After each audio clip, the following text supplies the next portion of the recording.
Salut les gars, aujourd'hui nous allons continuer, je disais, avec l'abstraction qui est un principe de la programmation orientée objet. Donc la semaine passée, nous avons introduit juste en disant ce que c'est que l'abstraction en programmation, en ce langage de programmation, dans les langages de programmation orientée objet, et nous avons vu comment rendre une classe abstraite et une méthode abstraite, juste en important le module en important la classe ABC et la fonction abstract method du module ABC. Donc aujourd'hui, qu'est-ce qu'on va faire? On va essayer de voir comment utiliser les classes abstraites pour les modèles des autres classes. Donc comme je vous ai dit, les classes abstraites sont des modèles pour d'autres classes qui vont hériter des attributs ou des méthodes. Donc tout de suite, vous allez créer un fichier Python pour que nous faisons certains essais. Donc j'ai déjà créé pour moi main.py. Ici nous allons d'abord prendre un cas simple, c'est-à-dire on va devoir créer les différentes classes des animaux, comme par exemple le lion. Nous allons créer pour peut-être 3 animaux et nous allons voir le bug, bon pas le bug mais les difficultés que les programmeurs auront à faire face s'ils utilisent certaines façons de programmer, et nous allons essayer de maintenant introduire ce qu'on appelle l'abstraction pour pouvoir vous expliquer comment on peut utiliser une classe abstraite et les autres classes peuvent utiliser cette classe abstraite comme leur modèle. Donc je vais créer une classe, la classe Léon, et dans la classe Léon nous allons avoir une fonction. La fonction là peut être nourrie, donc comment elle se nourrit, et cette fonction va avoir uniquement le self comme argument. Donc à partir de là, je vais juste imprimer sur l'écran. Je vais juste mettre sur l'écran nourrir le lion. Donc je vais dire nourrir le lion. Bon, avec ceci, je peux recopier tout ça et faire la même chose pour plusieurs animaux. Donc ici nous allons avoir peut-être panda.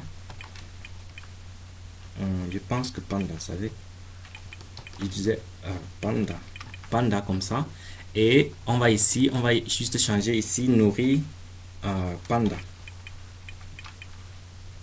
On va faire la même chose pour disons, prenons 3 cas et on va changer le nom du lion. On va peut-être mettre singe.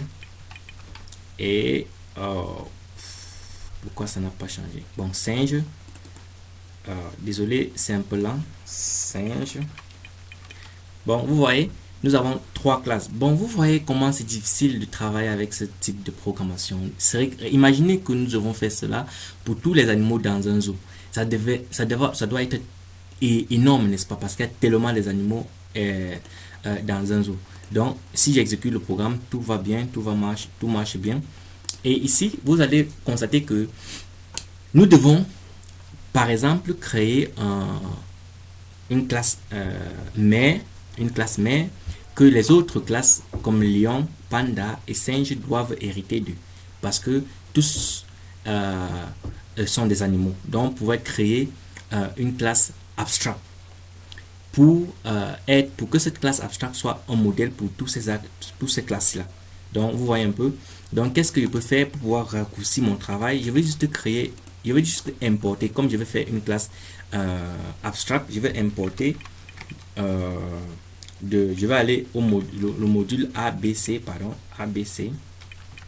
Je vais importer ABC et je vais aussi importer abstract method. Donc quand j'aurai importé ceci, je vais juste créer une classe et je vais appeler cette classe animal. Donc je vais dire animal. 2 points. Maintenant vous connaissez que pour que cette classe soit abstraite, ça doit hériter de la classe ABC. Bon, je vais juste mettre ABC et je vais utiliser mon décorateur pour créer quoi? Ma méthode. Donc je vais juste utiliser mon décorateur pour créer quoi? Quelle méthode? Nous allons créer la même méthode qui est nourrir. Donc on va dire définition de nourrir. On va dire def nourrir. Bon, qui va prendre peut-être un paramètre action et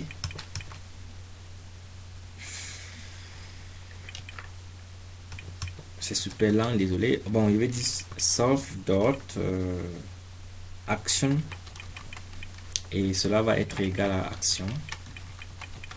Bon, ici ce sont des caractères minuscules, pardon. Comme c'est dans les méthodes, ça serait préférable que ce soit minuscule. Partout là, ça doit être minuscule. Bon, avec cela déjà fait, vous allez constater que à ce niveau, qu'est-ce qu'on va faire? On va juste faire hériter de la classe abstrait. Donc, c'est-à-dire la classe Lion va hériter de la classe abstrait en utilisant animal. Et on va faire la même chose pour tous les autres. Donc, on va juste coller ça ici et ici. Maintenant, à ce niveau, vous constatez que il y a une classe abstrait qui agit comme un modèle pour les autres classes qui héritent de lui. Donc, on va juste exécuter le programme pour voir. Bon, là, il n'y a pas de problème. Je vais essayer de créer une liste. Peut-être liste. Là, maintenant, je vais passer tous les autres là dans la liste.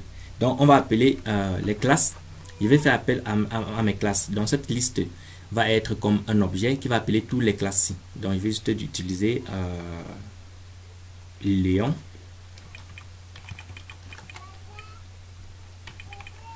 Je disais Lion. Bon, Lion. Virgule. Et je vais utiliser Panda. Virgule. Et le dernier qui est singe. Bon. Comme ça, ça va aller vite. On va juste utiliser la boucle for pour itérer sur chaque élément. Donc, je vais dire for animal in list.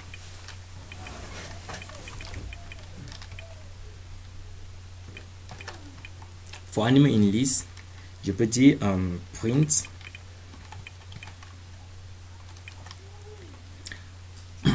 animal dot. Maintenant, je vais faire appel à quoi? À la fonction nourrir. Donc, je vais utiliser la fonction nourrir ici. Et boum, c'est bon. Là, maintenant, on exécute notre programme pour voir s'il y a des bugs. Donc, vous voyez, ici, nous avons nourri le lion, nourri le panda, nourri singe. Et c'est-à-dire notre code marche à merveille, n'est-ce pas? Donc ici, il y a le non si puisque c'est parce qu'on a utilisé la fonction print. Donc je pouvais aussi utiliser return. Partout où vous voyez print là, je pouvais utiliser return. Donc return, ça veut dire renvoi. Ça va renvoyer cette valeur. Donc ici, j'utilise return. Ça va juste renvoyer la valeur que vous voyez dans les entre guillemets. Donc je vais juste changer tout ça.